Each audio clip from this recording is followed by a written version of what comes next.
Hey, what's up, everybody? Welcome to another episode of Spark the Mic. I'm your host, Herbs, and right now, in his pad, we're talking to Monstroe. Yes, sir. Monstroe, aka Stro 1. Thank you. And right now, we're about to get into this, okay?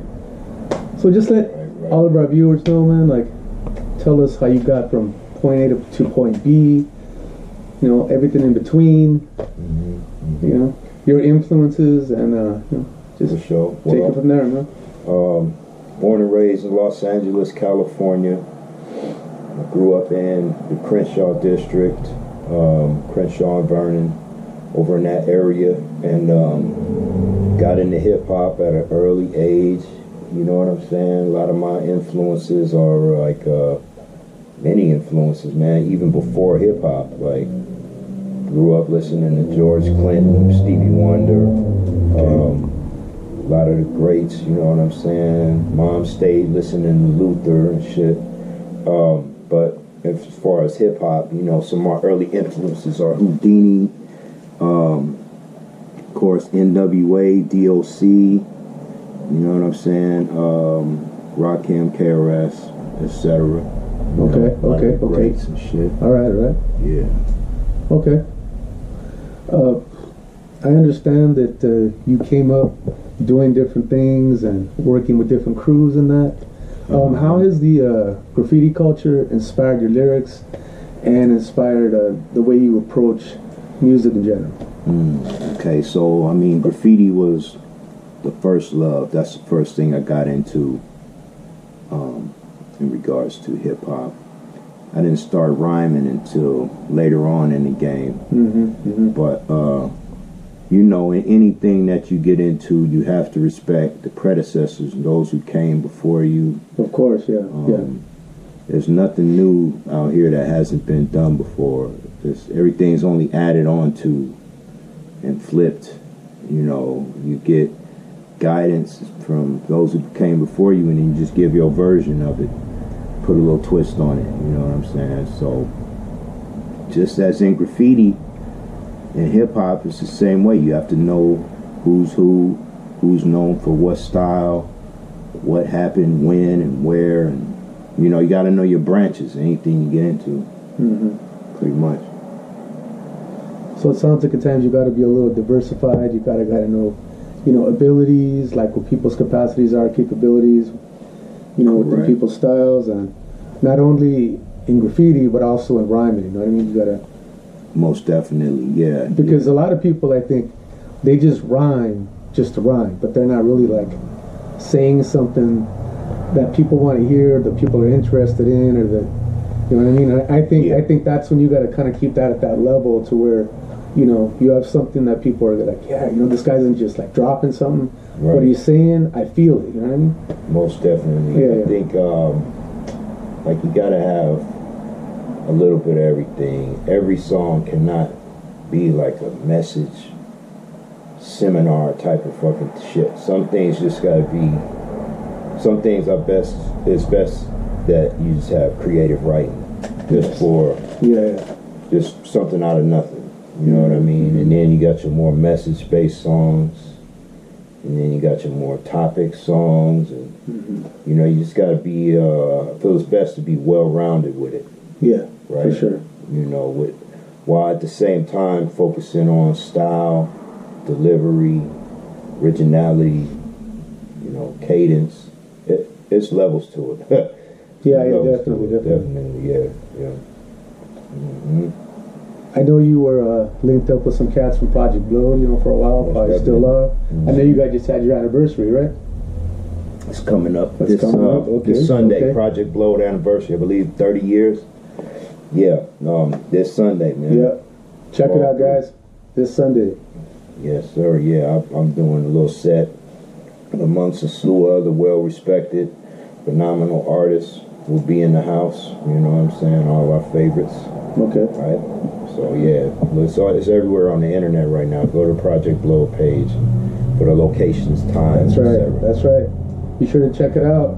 Don't get left behind right there. Most definitely. But I mean, before the Blow, we had Good Life.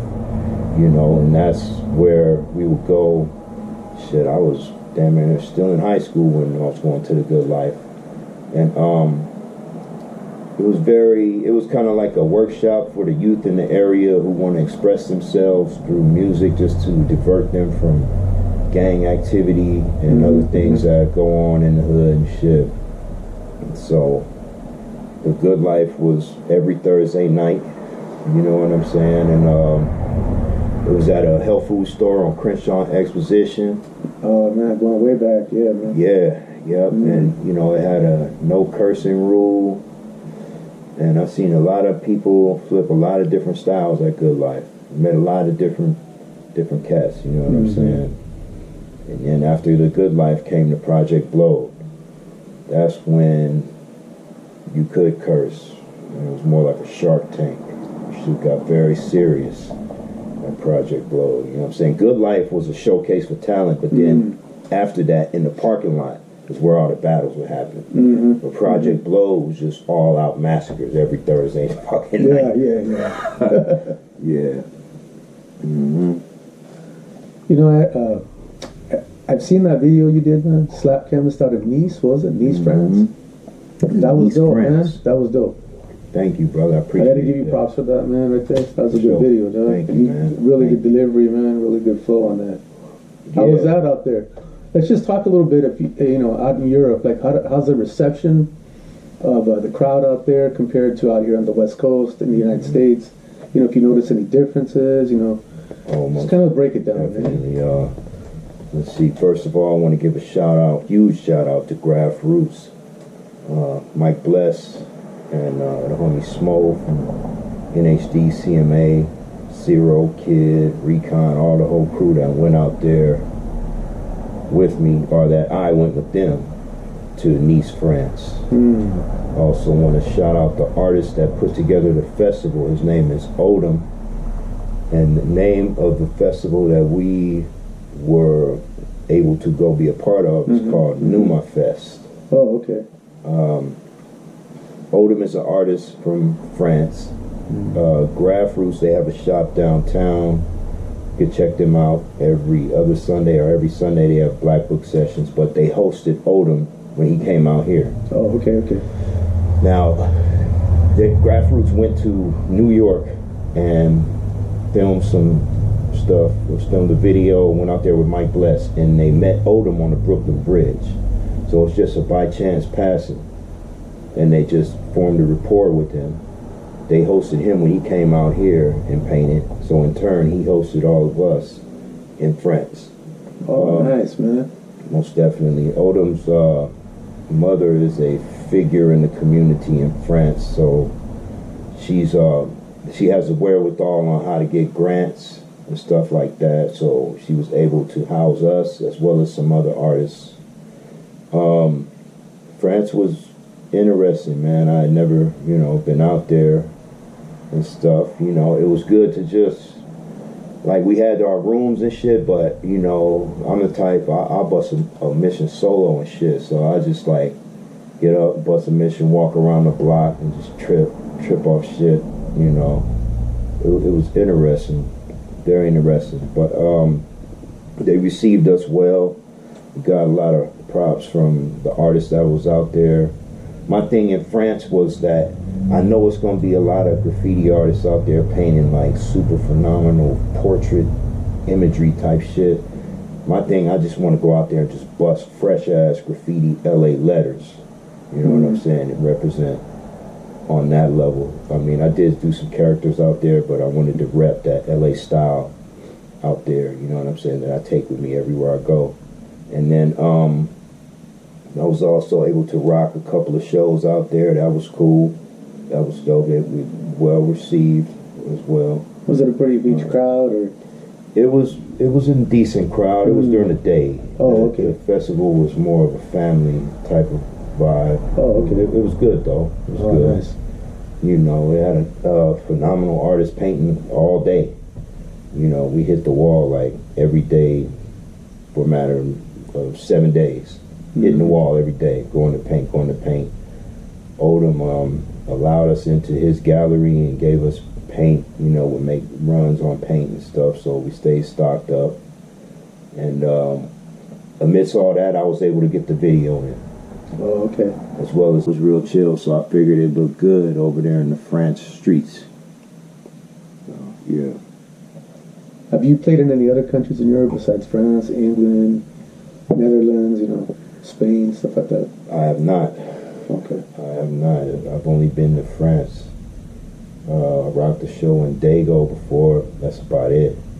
Okay. You know, yeah, I need to get some more stamps on my passport and shit, definitely. If anybody has some funds, they want to fucking, you know what I'm saying? We can work something out, man. I'll come over there. Yeah. All right, man. Do you have anything, speaking of that, you have anything coming out right now that you just did? Like I said, you had that video, you had like... Yeah, let's see. I know you did something with Apocalypse, right? Oh, yeah, with Apocalypse. Yeah, yeah. And we, as a matter of fact, shout out to Apocalypse. Shout out Apocalypse. Man. Yeah, we just interviewed him producer. last week, so, you know, that was cool. Yeah, shout out to the Flourish and Prosper whole team. Junior, Apocalypse, Chop Louie, Random, Broadway, and all the homies over at Flourish, you know what I'm saying? But, yeah, I put a maxi single out called Cynical Sentiments. Fuck, try to say that shit. Cynical Sentiments. I don't know what the fuck I was thinking when I came up with that shit. But yeah, it's a maxi single. It's got like 4 mixes on it. Okay. Apocalypse did 1. Chop Louie did 2. DJ Warlock, shout out DJ Warlock, did a mix on it. And Random did a mix on it. So that's out. Where can people find that? If you can like let people know. All DSPs, digital streaming platforms, iTunes, Apple Music, Spotify, YouTube, all that. Okay, all right. I do want to shout out this this song that we dropped called Mopogo Lions. That's on Razkaz's album. It features myself, Bishop Lamont, Mopreem Shakur, Daylight, Mad Lion, Razkaz, and it's produced by a producer named Be Ready. Now, we dropped this song some time ago, but it was recently featured on Dave Chappelle's Netflix, his latest stand-up. Oh, nice. And that's cool, man. Came out and used that song all right, in the opening cool. credits of his special. And I think they played a little bit of it in that fucking fight before. Well, it wasn't really a fight. Fucking kid smashed that fool. But that Jake Paul fucking fight before before the Netflix, they played a little bit in there. So that song is getting some traction. That's good, man. That's good. Yeah. That's good. That's good. Video coming soon as well. Okay. Okay. All lyrical beast. Dope ass song. Go check that out. Mopogo Lions, Razkaz. All right, man. Any other besides the show that's coming up? Any other things that you're doing as far as like live shows around here, or? Let's see. I got a few walls that I gotta wrap up. A couple of murals that are out in the streets with the UTI crew. One of my crews. We got a yard not far from here on Western and Washington. We are doing a like an underwater ocean explorer production. Nice. So any of my LA heads, or if you're around, you can go check that out. It's in production. You know what I'm saying? We ain't finished yet. And then music wise, I just dropped a single, A-side, B-side single called Whole Court. Me featuring the homie Born Allah. That song is called Whole Court, and on the B side of that is a song called Slapism, and it's produced by the homie Mo Meezy, and that's more of like a trappish type of current sounding song, not so boom bapish. But yeah, I closed the year out with that single. You know what I'm saying? And then we got a lot more stuff coming. I'll let it breathe for a little bit, then top of the year I'll start dropping some more shit. Okay. You know, I ain't going nowhere, still here. Yup. Alright. Well, let everybody know right now, man, like where we could find all this, your addresses on the platforms, everything, and so they know what's going on. All right.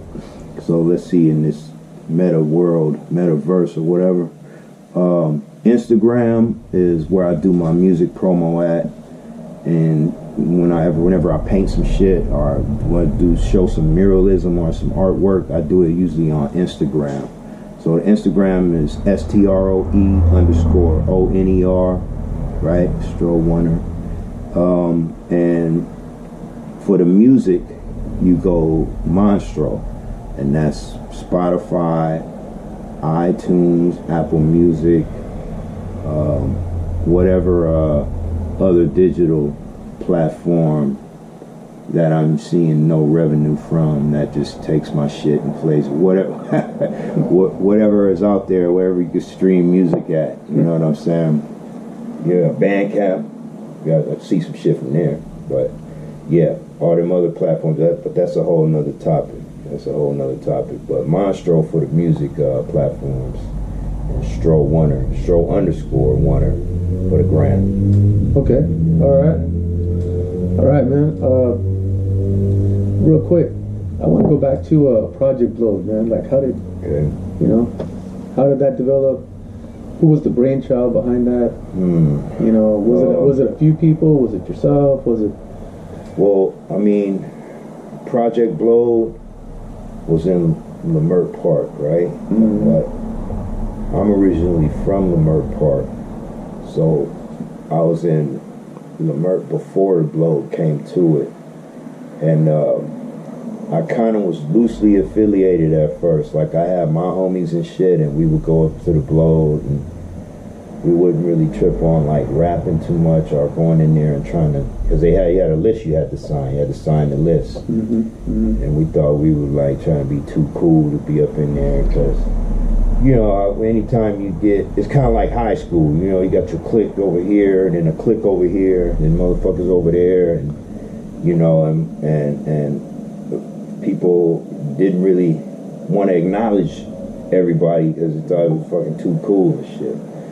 So I was like loosely affiliated with Blow, but I would still be up at that fucking park every Thursday night for the Project Blow. And I've seen many battles go down there. Actually, I was exposed to a lot of different styles from that whole Good Life transition to Project Blow era, right? Fools were like really outside the box and really original, and your bar work had to really be up. You know what I'm saying? At the time Blow was cracking, I had my first rap group named the Berserkos. We had signed an indie deal.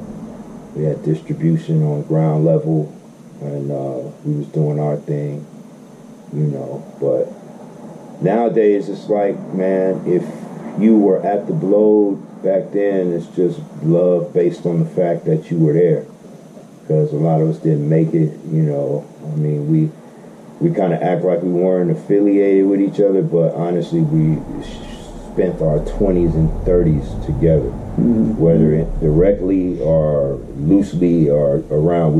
It's the same community and shit. You know what I'm saying? I always say it's Leimert Park first, and then Project Blow, because I'm out of that area over there, and I would kind of be like, man, because cats from the Blow would be like, started pushing Leimert Park, and out here in LA, man, we real territorial with our shit, man. I just feel like, man, you ain't from Leimert. You might come to the Blow, but you ain't from Leimert. You ain't from around here and shit. But that's silly though, you know what I'm saying? We all connect on the basis of hip hop, LA underground hip hop scene.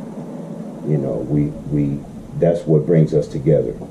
Whether it be functional at times, whether it be dysfunctional at times, we all got memories together. I want to say also, before I go any further, rest in peace to Matula Isaiah Davis. Peace from the Freestyle Fellowship. Rest in peace. You know what I'm saying? I had to get that off. I knew him and had some studio sessions with him. I had my homeboy Zagu Brown from Global Flotations. He used to have a spot where we would all do music at. You know, like with the Project Blow, you had your people that were there every Thursday, but then you had crews that were kind of on the outskirts of Project Blow, say like 2,000 Crows or Dark Leaf or Funky Dialect, you know what I'm saying? Different crews that held their own on the outside of Blow. They might not be in Blow every week rhyming, but they were affiliated and we all knew each other and shit. We were one of those crews that were kind of on the outskirts, you know what I'm saying? Mm-hmm. But yeah, it's a long story. Go check his documentary. It's called The Life, This Is a Life or something. And there's a lot of people that can fill you in on that whole part of history, because it is a part of history. Very important staple out here in the LA underground scene. You know what I'm saying? Shout out Freestyle Fellowship as well. I dropped a song not too long ago with my homie Micah 9. It's called Inspiration, produced by myself, Monstroe featuring Micah 9. And I got a few songs with Micah. Got one with AC, got one with Jupiter. Yeah, it was a big old family, man. You gotta be dope, homie, that's it.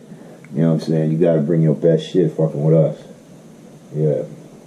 All right. Mm-hmm. All right, man. Well, thanks for being on the show today, bro. Word up, Appreciate man. it. Thank you for having me. I appreciate that, man. Yeah, man. Most definitely. Once again, right here, on behalf of Herbs, Monstroe, and Spark the Mic Show, thank you for tuning in today. And as usual, much love, respect, and we're out. Peace.